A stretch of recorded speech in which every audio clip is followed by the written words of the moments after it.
How's that? Good? Hi, everyone. Feels like a lot of old friends. How many people are returning?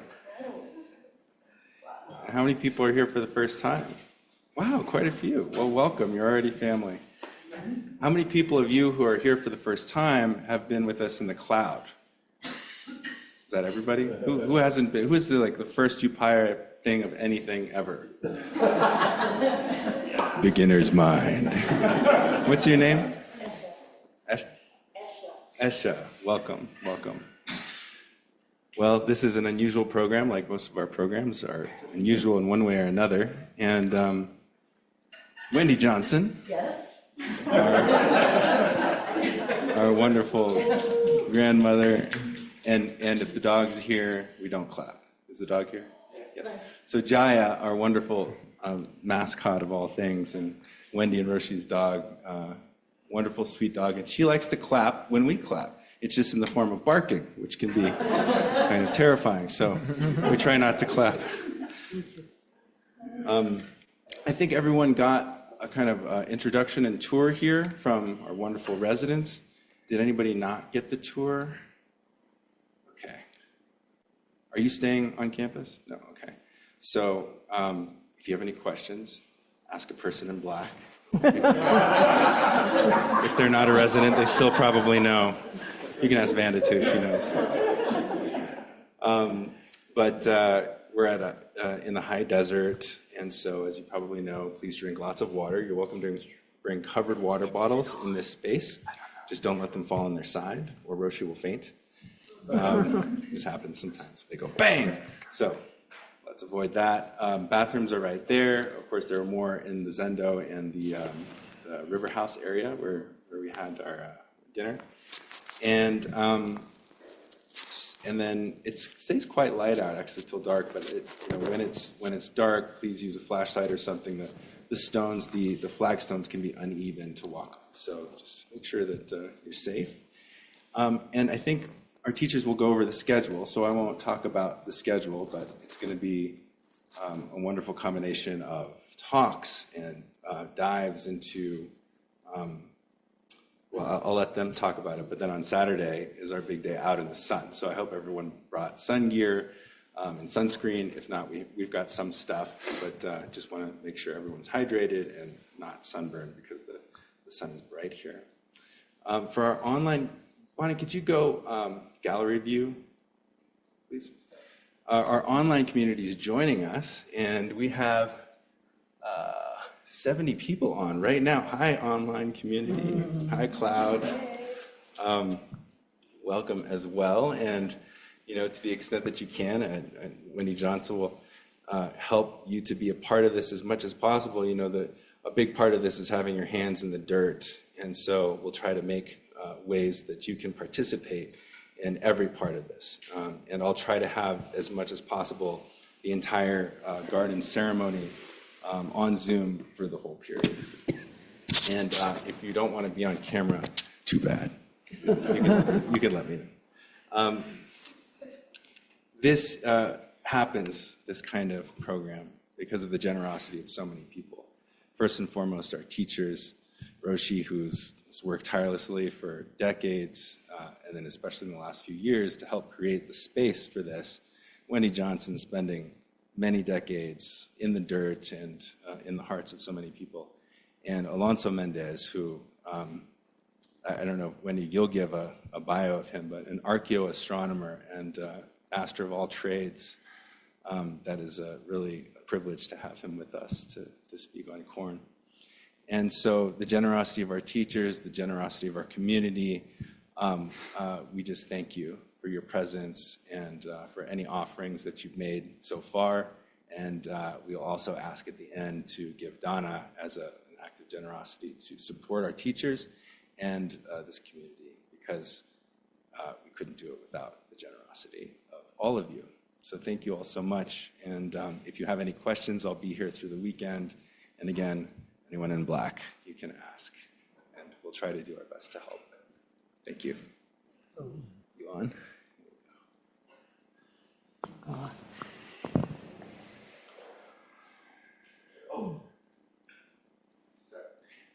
If anybody would like an assisted listening device, if you're having trouble hearing me, we have several of these. Any takers? Okay, just let me know. Thank you, Kono.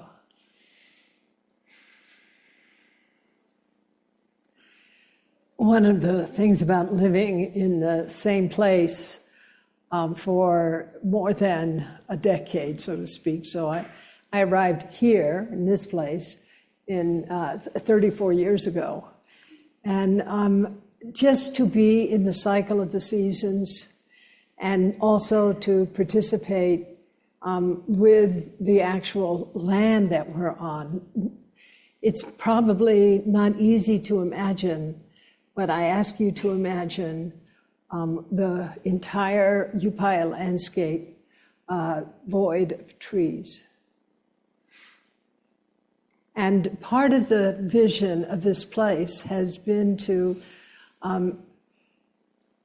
connect with the earth and let the earth tell us what to do, and also to listen to the voice of the river, and to also listen to what will really serve the entire environment, not just the meditation practice, but to understand that the actual landscape and skyscape that we practice in and that we live with shapes the nature of our character. And I came to this part of the world in 1972. I had a National Science Foundation fellowship. And one of the things that really moved me, and I knew that I would live here one day, was that there were co-cultures up and down the Rio Grande that had lived here for centuries and who had developed relationships with the world of many species that one finds in the Southwest, where the ritual and where the connection with the changing of the light and of the seasons has been firmly and utterly established within the sacredness of the lives of the indigenous people in this area. And honestly, one can live anywhere. I wanted to really settle into a life that was not apart from the older traditions that represent and teach us about how to be on this earth. And it was so wonderful. There were certain grocery stores I wouldn't go into. It's too many white people. You know what I'm saying? I knew if I went to Albertsons, I'd be encountering more cultural diversity, say, than in Whole Foods, etc.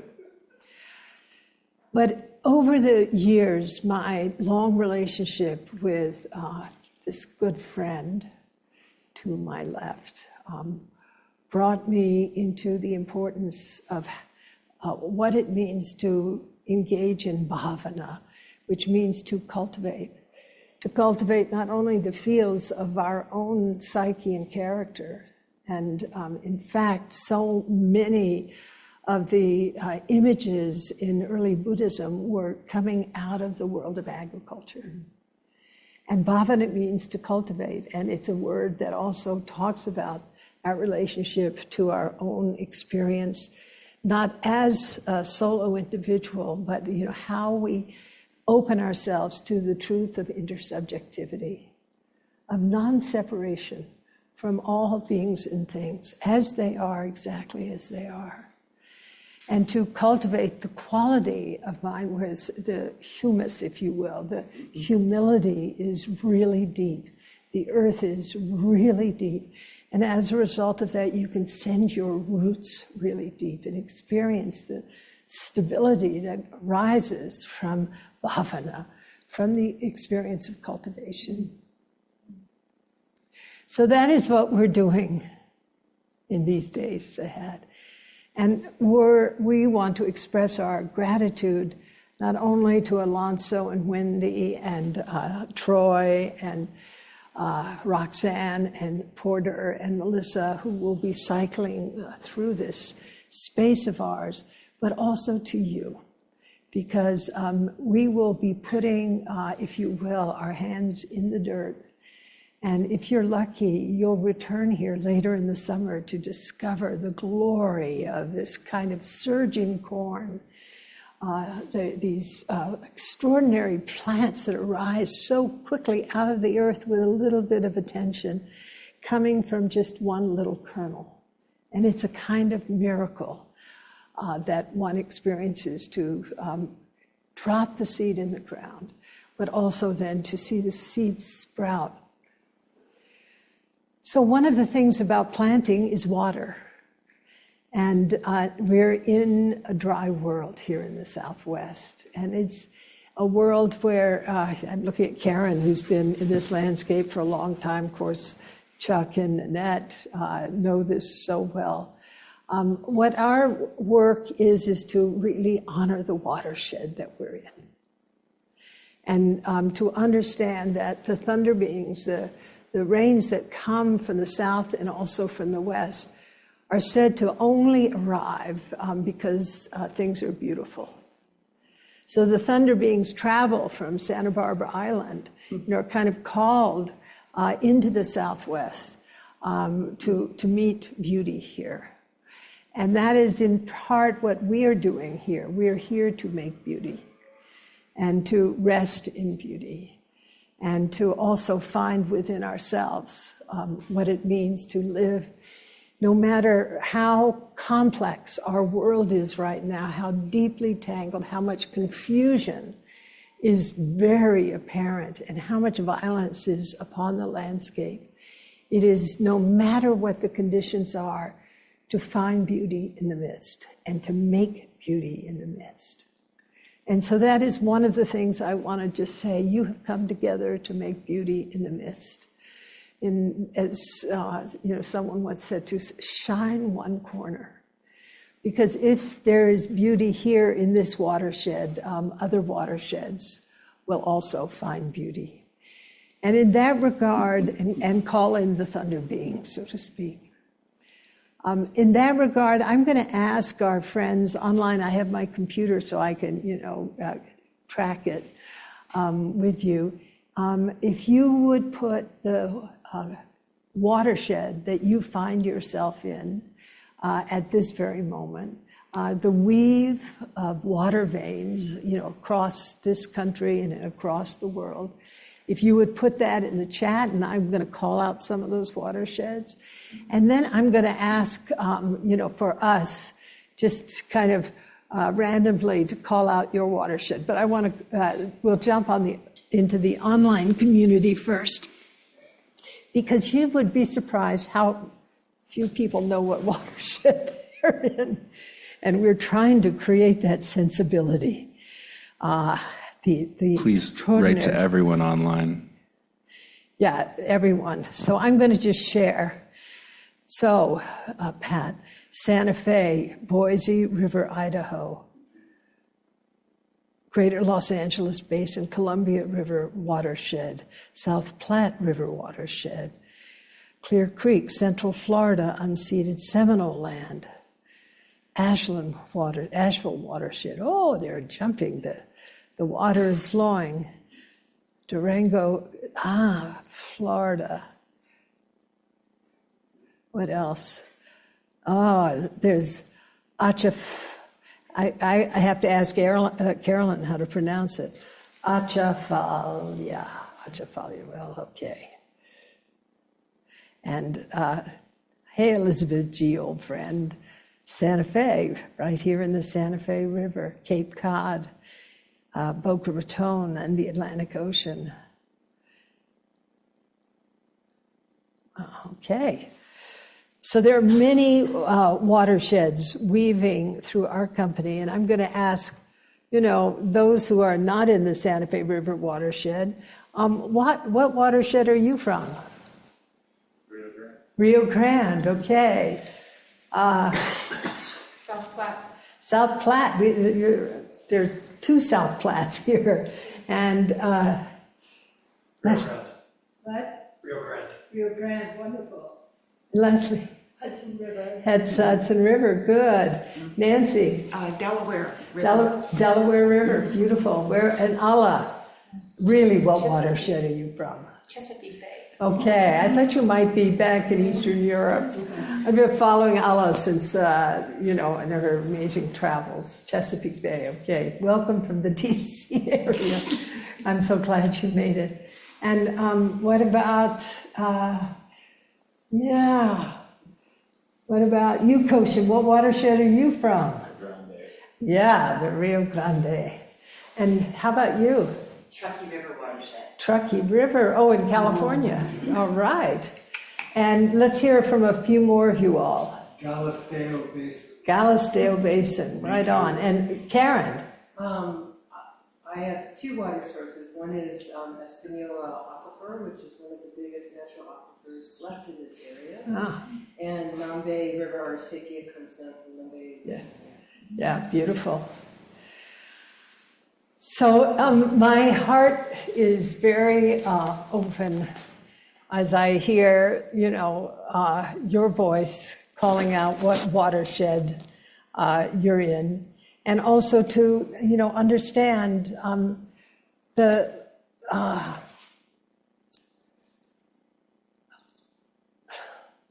when you live in the Southwest, you have a very different relationship to water than if you live in places where water sometimes is even a menace.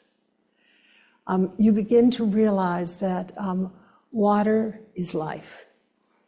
And it's to actualize that sensibility in how we relate to water in our lives by stewarding it, by acknowledging it, by praying with it, by praising with it, and also to understand that without water, there is no life. So I thank you for showing up in all the watersheds that you have been reflecting in the chat, and also you all. Finally, I want to say, if there is anything about these next days that I think is really important for us to carry as we move through learning from our Indigenous brothers and sisters and Wendy's just extraordinary experience as a farmer, it is to develop this quality of friendship, to understand how important it is to not hold ourselves apart either from each other, but also from the very earth that we are part of. And to see it not so much as something intimidating or something that we use in an extractive way, but to realize that our life is really not possible just without the bees, if you will, without the water, and without the very earth on which our food is grown and on which we walk and with which we pray. So my gratitude is very deep, and my love of these two people to the left of me, Wendy, for our long friendship. Yes. I think we met, what was it, in 86? Or even earlier. Earlier, I think yeah. it was earlier. Yeah, I realized I had met a somewhat younger sister, long time practitioner, sort of like I look at my buddies up here. It's kind of, we've been doing this a long time, Yeah. And when I met Wendy years and years ago, we can't remember when, the feeling I had was that we would be flying together or walking the earth together. And we have done that now for years. And then Alonso, so I live mostly up in the mountains in a little remote valley that's off-grid, surrounded by 3 million acres of national forest. And I needed a tree cut because it was aimed right at my little hermitage, right? So I called up a friend of mine in Elfi. It's a watershed, just down from La Mestenia. And I called a friend, I said, Hal, can you bring down this tree? It's not healthy and it's aimed right at my hermitage. He says, well, I don't do that anymore. And he said, well, I know somebody who is. And then he said, oh, get hold of Alonso Méndez. I said, okay, give me the phone number. Then Noah communicated with Alonso and gave him the combination to the gate. And I was like, wait a minute, we don't know who this guy is. I had no idea who this guy, I'd never heard of him before. And I contacted William Dubuis, Bill Dubuis, we share 2 watersheds, this one and up in the Trompas watershed. I said, who is this guy, Alonso Méndez? And he wrote me back and said, you have 100 friends in common, and you will not believe when you meet him who he is. And so, the next day, this Mayan guy comes, onto the property, and we began this thing. And Bill was right. We had friends from decades down in the world that Alonso is part of, because his blood is Mayan. He's an extraordinary archaeoastronomer and a farmer and an artist, a carver, a builder, a poet. And we've been stirring. Perfect. Yeah, okay, all right. It's just, I know you think, look at that nice patate. Well, he just made that the other day.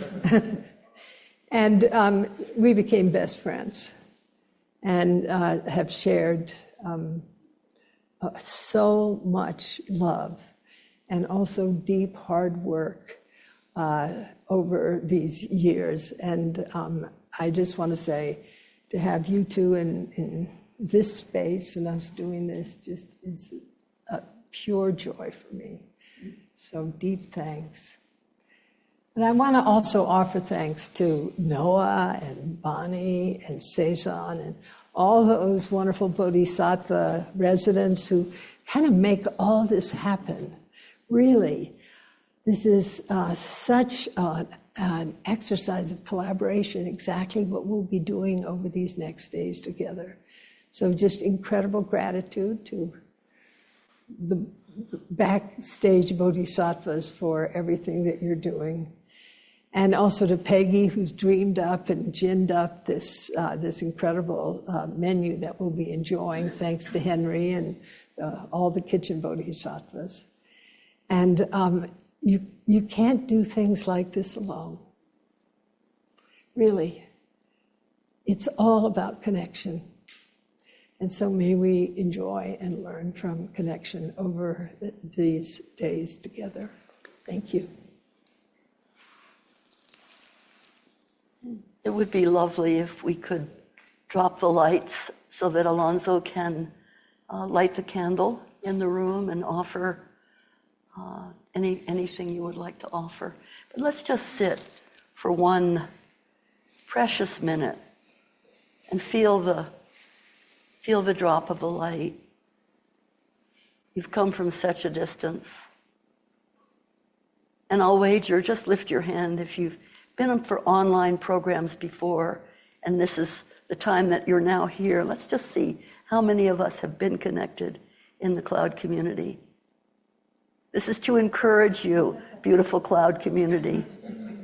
We're a semi-permeable membrane, and you're completely connected in this room, and it is such a joy to be in this room to connect with you. So let's just, maybe for 1 minute, enjoy 1 minute of sitting quietly, breath sweeping mind, arriving, settling, truly not knowing.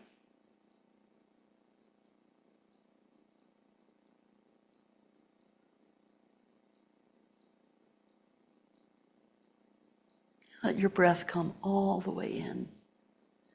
Take in this high desert mountain air.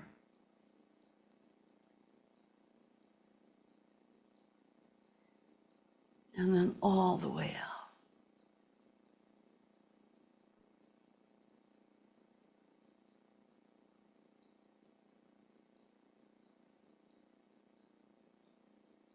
Once more, all the way in.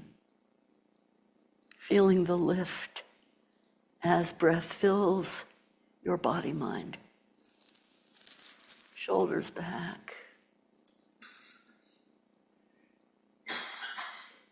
Eyes resting but not closed. Hands gently on your lap and all the way out.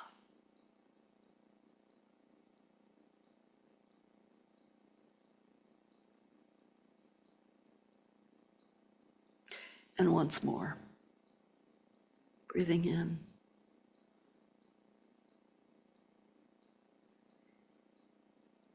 And out.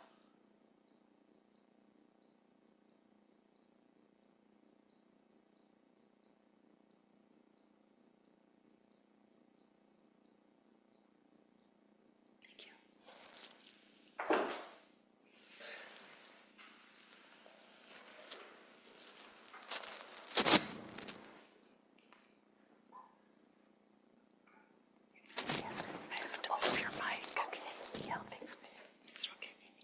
Anything you do is okay.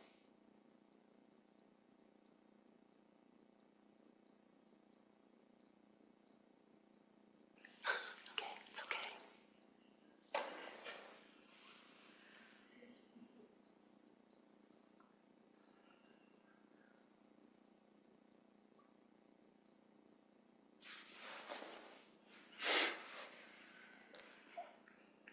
I'd like to just begin by thanking all of you for your presence here, whether you're here in person or with us by Zoom.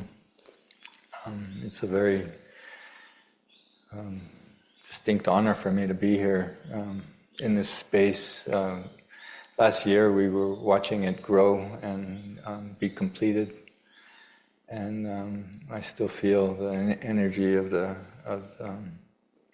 dragon that's underneath us. And spaces are very unique in that way. When they're dedicated for a purpose, they begin to grow and accumulate a certain energy. And this place certainly has gotten a good start. And I feel honored to be here as part of that process of adding to that, a little bit of that energy. And so I'm very grateful to Roshi, Kodo, for putting me at task in helping in building this place. Roshi keeps upping the ante, it seems. And she pushes me toward being more of myself and the true self that I want to be. And I feel that growing in me every time I come here. And so I congratulate you for doing this to me and for me. And so my presence here is hopefully going to be one of just a positive one for all of you, to add to your lives a little, make your lives a little richer by learning a little bit about what we do in our daily lives. Mine has been a kind of an extraordinary one in many ways, and I've been very fortunate and very lucky to have been in places that were fresh and very new, and we participated in the work that needed to be done, and and so we learned, and we gained some, it seems, important knowledge. So I'm here to share that with you. And I hope that some of this will rub off on you and make you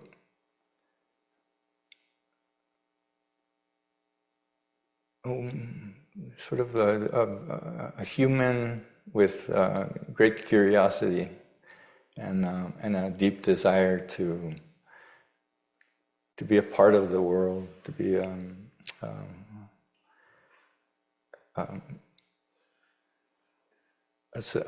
successful part of the world, somebody who can be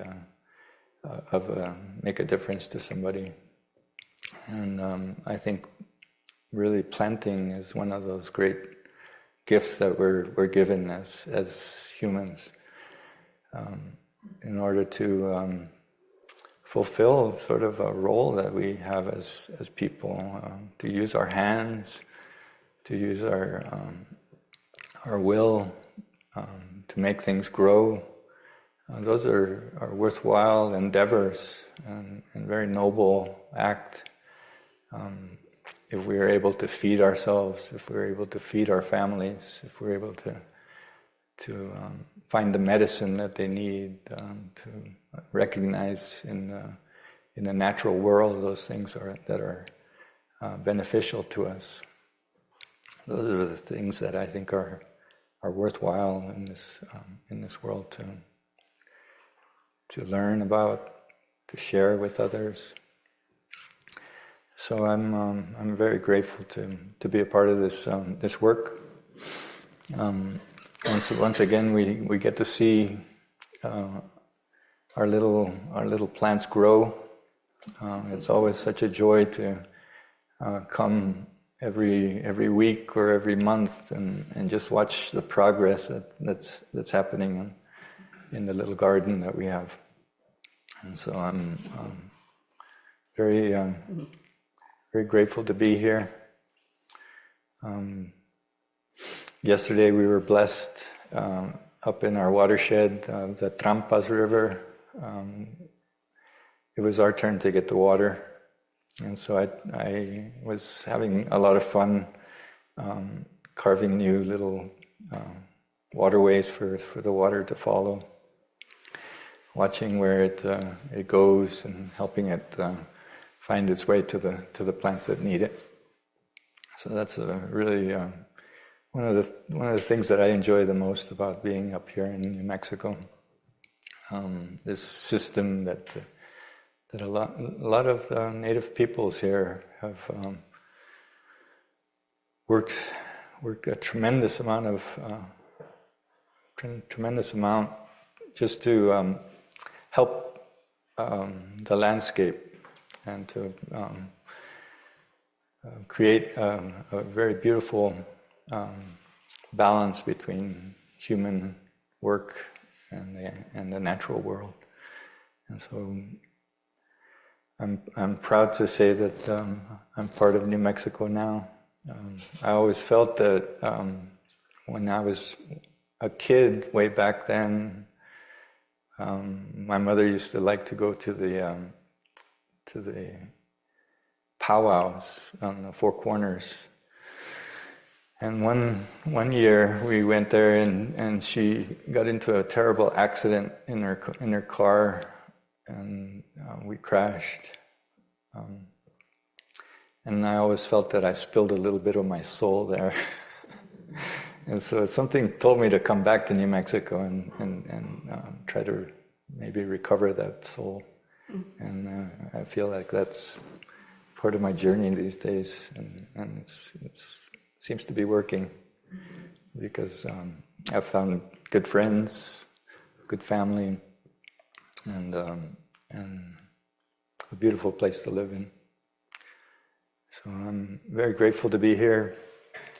I'd like to say a little prayer as we begin, because we're going to be talking about some pretty important things, I think, in our lives, and these these things, we say we ask for permission to talk about, because they're sometimes very sensitive, and so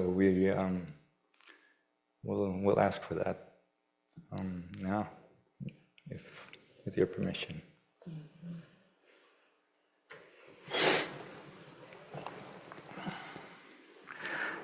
Could I borrow that? My knees aren't the best these days.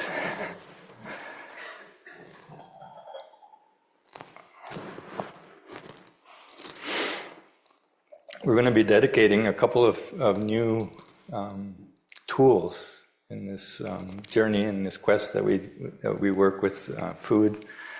This little metate. I saw it inside of a stone, and so it wanted to come out, and so we banged them out. And it's hopefully going to be a nice addition to your kitchen here in Upaya.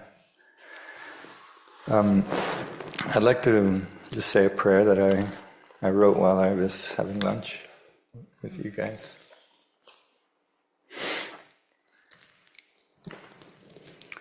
And I'm going to light this candle just to bring the spirit in.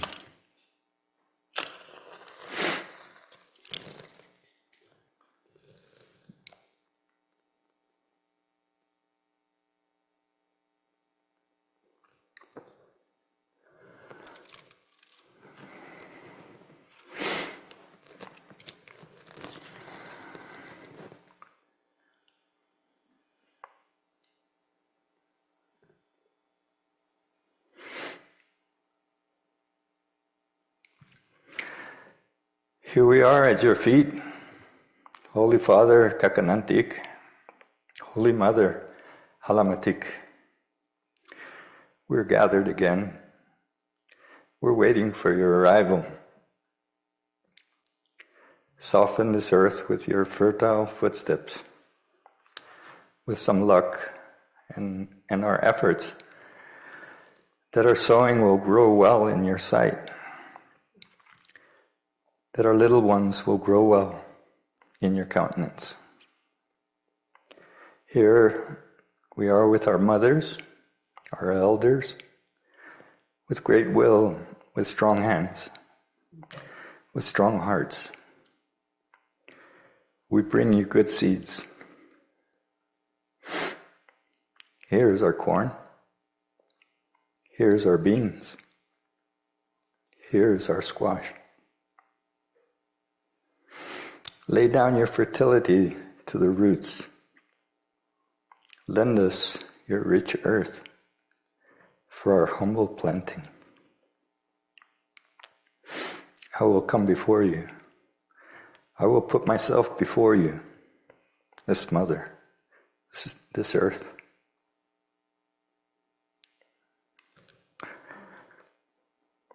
Thank you.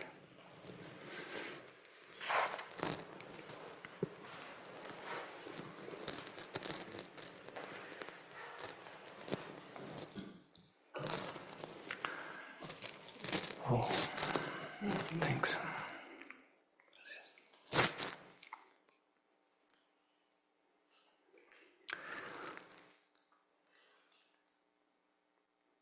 Tomorrow we'll talk more in depth about a lot of this business of planting.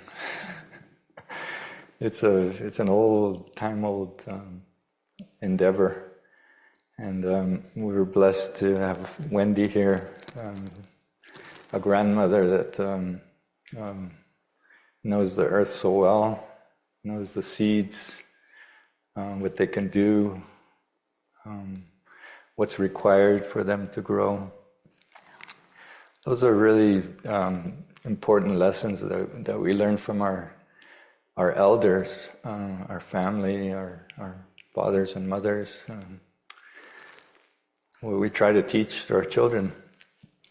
So that's what we're here for. And hopefully we go home with a a little more tricks and a little more knowledge and a little more savvy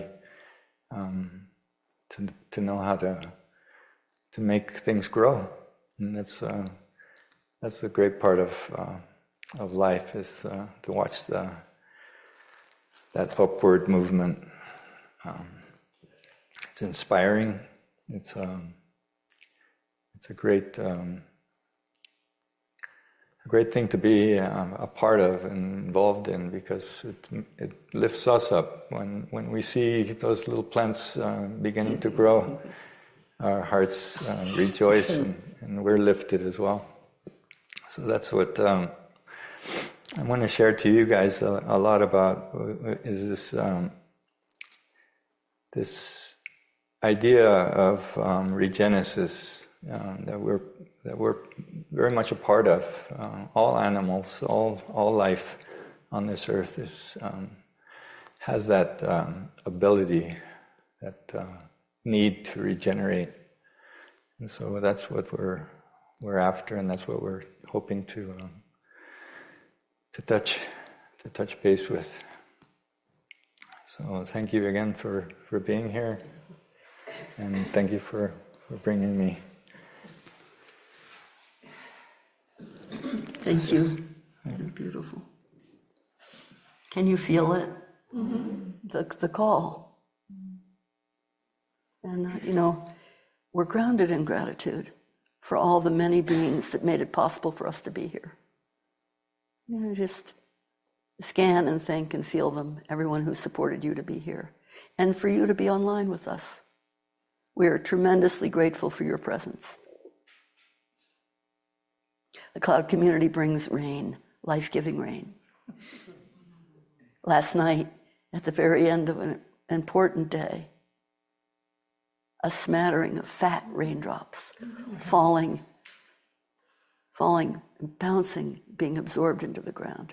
Water. And then life rising up. Deepest request that you arrive. And that we're in this beautiful room. And it's true that there are layers of presence in this room. Underneath this floor, a whole nother world. Above us, a great, magnificent world, which Alonso will help us see, feel, and respect. And before coming into this room, do not hurry and do not rest. Pause for a moment at the threshold and mind the transition. Bring your heart and mind together, slow down, and step across the threshold. If you can, it's lovely to do it with the foot that's closest to the edge of the door. So if I'm coming in this side, I pause and step in with my left foot. And you step under the archway of the great forest of New Mexico, Roshi and Alonso's home. Under, we could say, a large, heavy branch of ponderosa, reminding us this is not just a human endeavor. You step onto this very alive hall, serene mountain hall. Is that correct, Roshi? Serene mountain hall. And you'll find your place.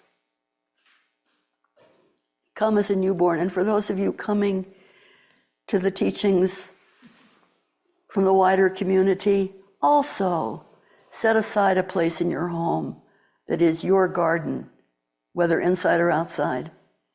And let's come together mindfully, because we're living in grave times where everything is hurried. We don't take the time to feel a seed coming up from the ground.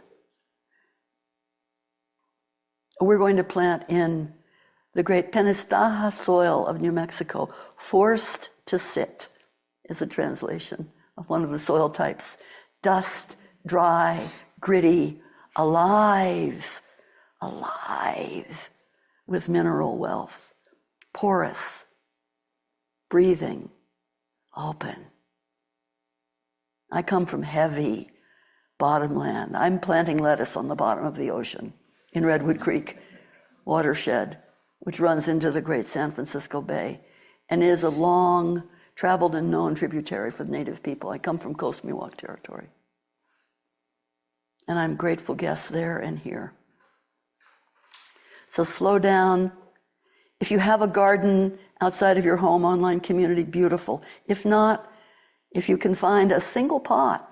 My teacher, Harry Kellett Roberts, who trained with the great Yurok Nation at the mouth of the Klamath River, his first adventure with gardening, and he went on to create the native plant gardens at the University of California at Berkeley. His first adventure was a single pot and a lone bean seed, and the whole world unfurled. Caudicle up to the heavens and the roots down. So a single pot of, and make sure that some of the soil from your land or neighborhood is in that pot. You don't have to have a grand garden to plant life. As Alonso said, we'll transition between meditation, early morning meditation at 7 o'clock, very sane. Sitting, chanting together, merciful. Eating a beautiful breakfast, moving into work teams. Work is as important as meditation. They're one great thing. This is an engaged meditation community, engaging with the work of the world, feeling it in our hands, our bodies, our minds. Work is home ground for us. And it's fortified by sitting still. So we'll go back and forth. Mind the transition. Feel it. Don't hurry through it. We'll guide you with the schedule. It's merciful and engaging. And at 11 o'clock tomorrow morning, we'll come into this hall and we'll begin by showing you showing you what you're sitting on this morning. We have a wonderful story to begin with, just so you know where you are. So Kodo will treat us to a little audiovisual treat. And throughout the morning, we'll go back and forth. We'll now and then give you images on the wall behind, just so you can see. The morning will be dedicated to introducing ourselves and the crops of antiquity, and also talking a little bit about the challenges. We are uniquely positioned in one of the most important ecosystems to feel what it means to grow food now in a hotter, drier land. Not just grow food, but be grown by the food, sustained by the food, move our diet into a more connected with what can actually nourish us without depleting the resources of soil, water, earth, and air, and the fire of our metabolism. So we'll really look at that. And we're looking at a sacred trio: corn, beans, squash, the crops of antiquity, 9,000 years old, from Alonso's home. Here to welcome us. And we'll be fed by those crops. We'll rotate between teaching and learning and listening, immersion. In the afternoon, a full immersion in corn with Alonso. The great maize of Mesoamerica in your hands, the four-colored corns, the stars and moon. So come rested and open, and we'll move around. Then sitting in the evening and dinner. And tomorrow evening, we'll see a film, The Pueblo Food Diet, which chronicles the extraordinary story of Roxanne Swensel and her family returning to their native diet. If you've seen it, I've seen it 8, 9, 10, it's always fresh. We're going to meet her, so let's respect her and her son, Porter, by traveling and looking into their story. So that's tomorrow evening. Saturday morning is a full-on day of planting life, growing community, and growing justice. Because there is a differential, not everyone can come to the table, and we know that well. And all beings in the 10 directions will be fed in some way. In online community, you'll be innovative and brave and bold, and we'll experiment with everything we're offering and adapt. What's needed now? Resilience, adaptation, and mitigation of the worries and problems of the world, or mitigation, adaptation, and resilience. That's a lovely mar. There is a bit of a mar on our culture, but there's also the living ocean that's calling us to jump in and engage. So Saturday we'll say more about it, but you get a lot of rest on Friday night. And the community is joining us. We're going to come together and we'll go into the kitchen and thread out from the kitchen in formal procession. It's late tonight. Procession, carrying the crops and the offerings. I'll say much more about that tomorrow. We'll carry those offerings in a quiet procession through Upaya. We'll gather around the Three Sisters Garden, and Alonso and Roshi will step into the center, and we'll begin with prayer, calling up the directions, reminding us of the guardians that are always present in the directions. And then you can feel what crop is calling me. Listen to yourself tomorrow. If corn is calling you, there'll be a chance. We'll all be planting together. Maybe you're a bean person, you'll know. Or the oldest sister is squash, running on the hillside. We intend to colonize the hillside with squash. But not colonial squash, native squash. It's going to be beautiful and delicious. Then we'll rest, and in the afternoon on Saturday, a visit from Roxanne Swensel, who brought us this corn that we'll be planting, the Havasupai Hopi cross corn, Hopi Supai sweet. I'll say more about that tomorrow. She'll come and she'll talk about how she bred this corn. And her son will also talk about history of the Southwest. And then when we think we can't possibly ingest another morsel of richness, we will have a delicious dinner. And then come back for dedication of merit with Melissa Nelson, professor at Arizona State University, speaking to you from the hip bone of Mount Tamalpais. I know where she lives. She and her husband live in the redwood trees. But she's coming to speak about what's bright and deeply inspiring in the native food waste movement now, in the young world of indigenous agriculture. And the next day will be a day of beautiful rest and completion. Don't worry about the schedule. I'm just giving you a sense of the feast that is ahead. And online community, you'll be part of the closing council too. We are fully integrated and so grateful to you each and all for joining us tonight. So.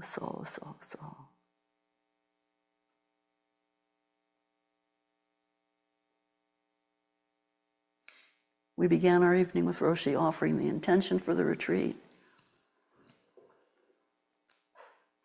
We hold together with prayer,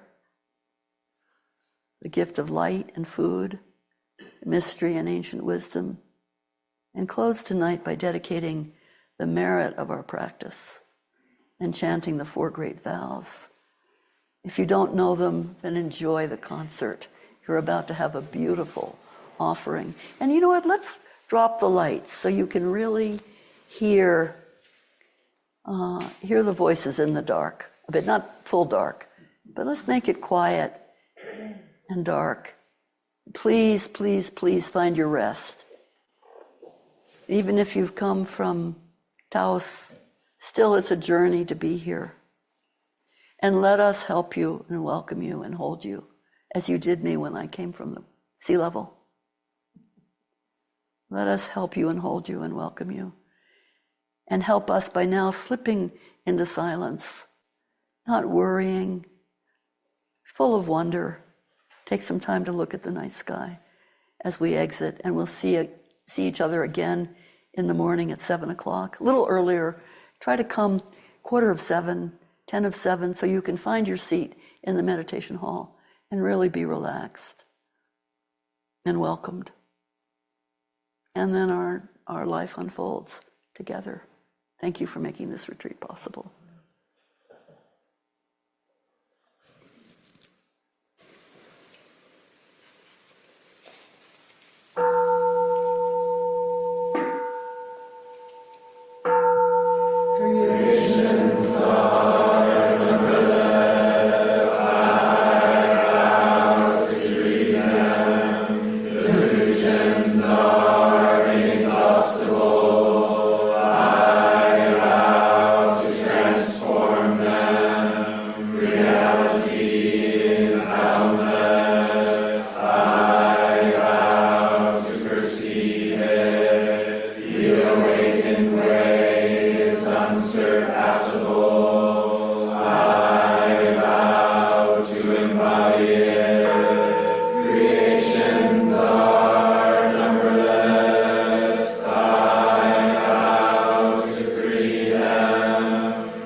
Let me respectfully remind you, life and death are of supreme importance. Time passes swiftly, and opportunity is lost. Let us awaken. Awaken. Do not squander your life.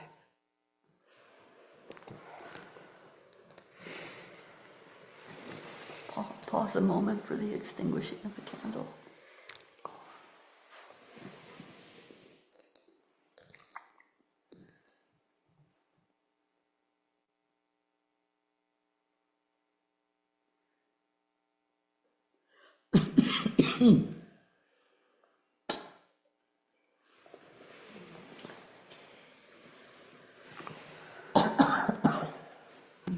Thank you, dear friends.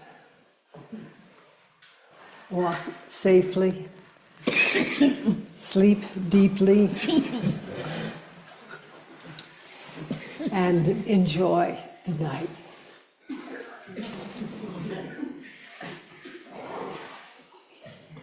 You okay?